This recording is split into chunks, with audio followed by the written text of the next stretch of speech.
Shots fired as vendors and police clash in Spanish Town. A policeman was shot by gunmen meters away from the police station in Gunm. Please remember to subscribe, like, share, comment, and don't forget to hit that notification bell so you can always be updated with the latest news. Now for the news in details. Several vendors were apprehended during a reported standoff with police in section of Spanish Town, St. Catherine. Reports are that on Friday, a team of municipal police went to the section of the Old Capitol to remove vendors who were operating on the sidewalks in the town when a confrontation developed. Other police officers who were also on location had to intervene.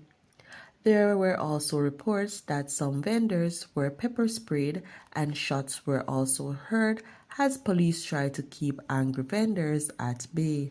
A video of the incident circulating on social media shows one woman falling to the ground and a man tried to attack a member of the police team with a machete. Reports are that the man was later apprehended and taken into custody.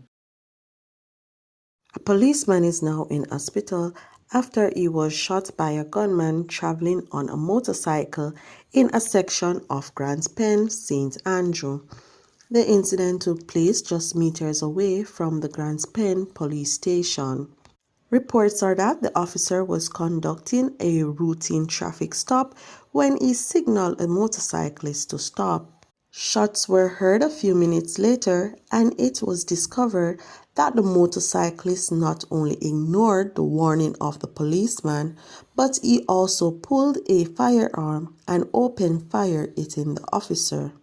The gunman then left the area.